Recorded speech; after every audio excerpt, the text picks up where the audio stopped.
ರೇಯ್, ನೀವು ಸಿಗರೇಟ್ ಕುಡಿದಿರಿ ಅಲ್ವಾ? ನಿಮ್ಗೆ ಗೊತ್ತಣ್ಣ? ಹೇಯ್, ನೀವು ಕುಡಿದಿರೋ ಸಿಗರೇಟ್ ಸ್ಮೆಲ್ ಅಲ್ಲಿಂದ ಇಲ್ಲಿವರೆಗೂ ಬರ್ತಿದೆ. ಆದ್ರೂ ನೀವಿಬ್ರು ನನ್ ಮುಂದೆ ಬಚ್ಚಾಗಲ್ ಕಂಡ್ರು. ಫಸ್ಟ್ ಸಿಗರೇಟ್ ಕುಡಿತಿದ ತಕ್ಷಣ ಕಣ್ಣಿಗೆ ಕಾಣಿಸಿದ ಹೆಲೆನ ಬಾಯ್ಗೆ ಹಾಕೊಂಡು ಪರ ಪರ ಕಚ್ಬಿಡಿ. ಗೂಗಲ್ ಪೇ ಅಲ್ಲಿ PAN shop payment history delete ಮಾಡಿ.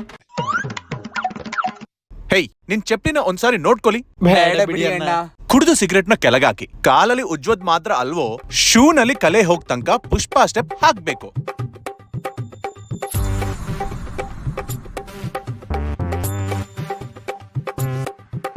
ಥ್ಯಾಂಕ್ ಯು ಸೋ ಮಚ್ ಅಣ್ಣ. ಯಾರಿಗೂ ಹೇಳಿದ್ರೆ ಕಾಪಾಡಿದ್ರಿ. ಅಷ್ಟೇ ನಿಲ್ರೋ, ನೀವಿಬ್ರು ಸಿಗರೇಟ್ ಕುಡಿತಿರೋ ಫೋಟೋ ಅಪಾರ್ಟ್ಮೆಂಟ್ ಗ್ರೂಪ್ ಎಲ್ಲ ಹಾಕ್ಬಿಟ್ಟೆ.